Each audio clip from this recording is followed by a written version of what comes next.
നിങ്ങളുടെ favourite shows ഇനി ഒരിക്കലും മിസ്സാവില്ല. ഇപ്പോൾ C5 കാണും നിങ്ങളുടെ ഫേവറേറ്റ് ഷോ തികച്ചും സൗജന്യമായി.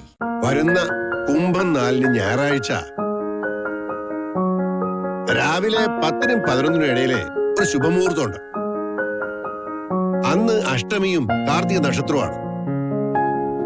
വിവാഹത്തിന് ശുഭമാണ്. അതൊക്കെ നിശ്ചയിച്ചാലോ? ഇംഗ്ലീഷ് മാസം ഏതാണെന്ന് ഒന്ന് പറ പണിക്കരെ. അടുത്ത മാസം ഫെബ്രുവരി 17-ാം തീയതി ഞായറാഴ്ച.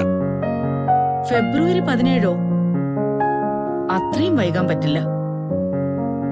ഈ അടുത്ത ദിവസങ്ങളിൽ ഏതെങ്കിലും നല്ല മുഹൂർത്തം ഉണ്ടോ എന്നൊന്ന് നോക്ക് പണിക്കരെ. അടുത്ത ദിവസം എന്ന് പറയുമ്പോ നാളെയോ മറ്റന്നാളോ ആയാലും കുഴപ്പമില്ല. നാളെ മറ്റന്നാളോ? ഇതൊരു കല്യാണമല്ലേ? ഇത്ര പെട്ടെന്ന് എങ്ങനെ ഒരു കല്യാണം നടത്തുന്നത്? അതൊന്നും ഓർത്ത് പണിക്കര് ടെൻഷൻ അടിക്കണ്ട. കല്യാണം നടത്തുന്ന കാര്യങ്ങള് ഞങ്ങൾ നോക്കിക്കോളാം. ഏറ്റവും അടുത്ത ദിവസമുള്ള ഒരു നല്ല മുഹൂർത്തം നോക്കി പണിക്കര് പറ. മറ്റന്നാൾ മകര 8, മകയിര നക്ഷത്രം, അതായത് ജനുവരി 22-ാം തീയതി. അന്നൊരു ശുഭമുഹൂർത്തമുണ്ട്. ആ തീയതി കുറിക്കട്ടെ? അത് മതി പണിക്കരെ, ആ തീയതി നിശ്ചയിച്ചോളൂ.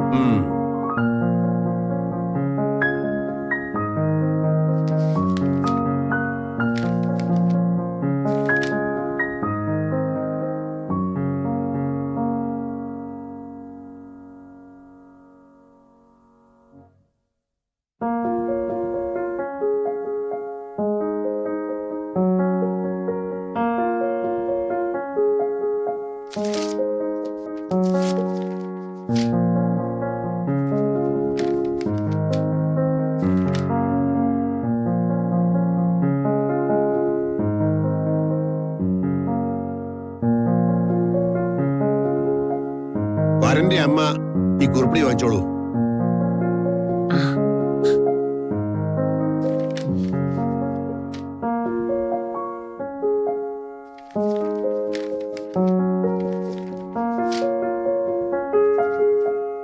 ഇത് യഥാവിധി വധുവിന്റെ വീട്ടുകാർക്ക് കൈമാറുക.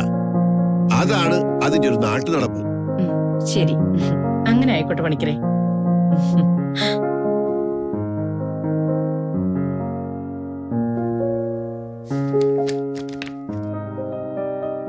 ആഹാ, മധുരം കൊണ്ടാണല്ലോ വരവ്.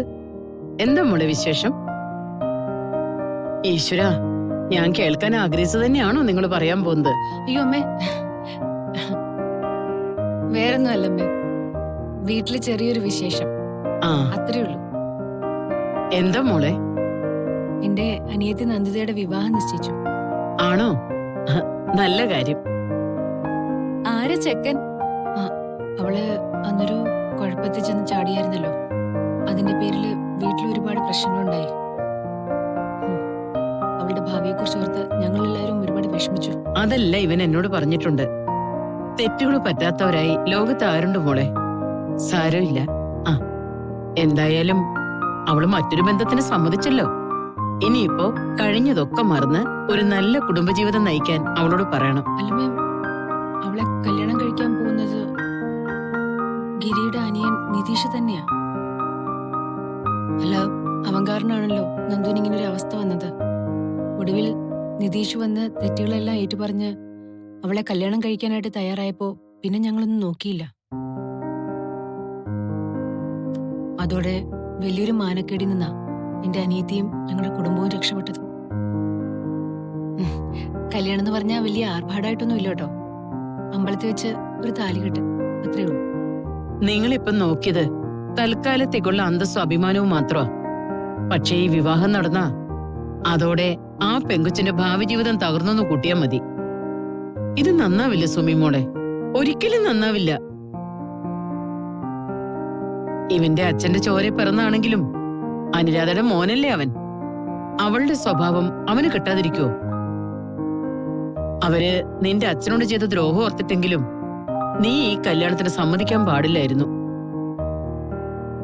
അമ്മേ, ഒരു പെൺകുട്ടിയുടെ ഭാവി അത് മാത്രമേ നോക്കിയുള്ളൂ. കല്യാണം കഴിഞ്ഞാലും അവൻ അവന്റെ തനി സ്വഭാവം പുറത്തെടുക്കില്ലെന്ന് ആര് കണ്ടു? നിന്റെ അനിയത്തെ ചതിച്ച് അവനെ പിടിച്ച് ജയിലിൽ അടക്കിയായിരുന്നു വേണ്ടത്.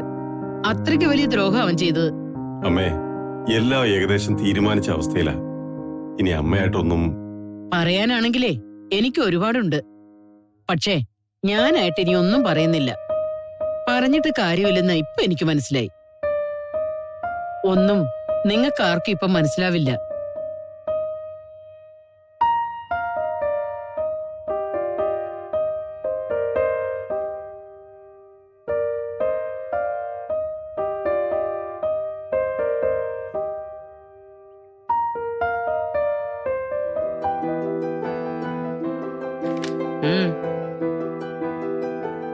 പണിക്കര് നോക്കി തന്ന മുഹൂർത്തം ഇത് പെണ്ണിന്റെ വീട്ടുകാരെ ഏൽപ്പിക്കണം. അതാണ് പോലും നാട്ടു നടപ്പ്. എനിക്കിനി ഇതും പൊക്കിപ്പിടിച്ച് നിന്റെ വീട്ടിൽ ചെന്ന് കയറാനൊന്നും വയ്യ. പെൺവീട്ടുകാരിൽ ഒരുത്തി ഇവിടെ തന്നെ ഉണ്ടല്ലോ, നീ അങ്ങ് കൊടുത്തിരുന്നാ മതി. ഇപ്പൊ നീ ചിന്തിച്ച എന്താണെന്ന് എനിക്ക് നന്നായിട്ടറിയാം. അതൊക്കെ ഇനി ആലോചിച്ചിട്ടും പറഞ്ഞിട്ടും ഒരു കഥയും ഇല്ലാത്ത കാര്യമാ സുന്ദ. ഞാൻ തന്ന വാക്ക് ഞാൻ പാലിച്ചു. നിന്റെ അനിയത്തിക്ക് ഈ കുടുംബത്തിന്റെ മരുമകൾ എന്ന സ്ഥാനം നേടിക്കൊടുക്കാൻ ഞാനായിട്ട് മുൻകൈ എടുത്തു കഴിഞ്ഞു. അതവള് ഒട്ടും അർഹിക്കുന്നില്ലെങ്കിൽ തന്നെയും. അർഹത എന്ന വാക്ക് മറ്റാര് പറഞ്ഞാലും നിങ്ങൾ പറയരുത്. അത് ഉച്ചരിക്കാനുള്ള അർഹത പോലും നിങ്ങൾക്കില്ല. ഈ കുടുംബത്തിന് വേണ്ടി സംസാരിക്കാൻ നിങ്ങൾ ആരുമല്ല. നിങ്ങളുടെ തനി നിറം എന്താണെന്നും അത് എത്ര വൃത്തികെട്ടതാണെന്നും എനിക്ക് നന്നായിട്ടറിയാം. കിരീട അച്ഛൻ്റെ അടുത്ത് നിങ്ങൾ ചെയ്ത ക്രൂരതയും അത് നടപ്പിലാക്കാൻ വേണ്ടി നിങ്ങൾ ചെയ്ത തരംതാണ പ്രവൃത്തികളും എല്ലാം മതി, നിർത്ത്. ഇനി ഒരു അക്ഷരം പോലും നിന്റെ വായിന്ന് വീഴരുത്.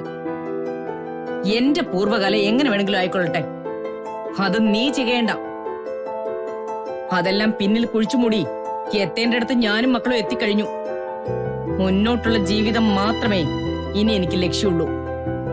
അത് വീണ്ടും കൈവിട്ടു പോവാതിരിക്കാൻ ഞാൻ എന്തും ചെയ്യും, എന്തും.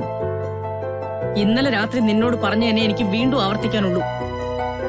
ആവശ്യം ഇപ്പോ നിന്റേത് കൂടിയാ. എന്റെയും എന്റെ മക്കളുടെയും ജീവിതം നന്നായാലേ നിന്റെ അനിയത്തിക്കൊരു ജീവിതമുള്ളൂ. എന്റെ സമാധാനം കെടുത്താതിരുന്നാൽ മാത്രമേ നിന്റെ കുടുംബത്തിൽ സന്തോഷവും സമാധാനവും ഉണ്ടാവും. അതും മറക്കണ്ട. കാലമെന്ന ഒന്നുണ്ട്, എല്ലാത്തിനും സാക്ഷി. അത് മറക്കാതിരിക്കേണ്ടത് നിങ്ങളാ. അത് നീ എനിക്ക് വിട്ടേക്ക്. എന്തായാലും നിന്റെ ഭാഗത്തു നിന്ന് അബദ്ധങ്ങളൊന്നും ഉണ്ടാവാതിരുന്നാ മതി. ഉണ്ടാവില്ലെന്ന് എനിക്കറിയാം. എന്തൊക്കെ പറഞ്ഞാലും നിനക്ക് നല്ല ബുദ്ധിയുണ്ട്. അതിബുദ്ധിക്കാരിയാ നീ. അറിഞ്ഞുകൊണ്ട് അങ്ങനെ ഒരു മണ്ടത്തരം നീ കാണിക്കില്ല.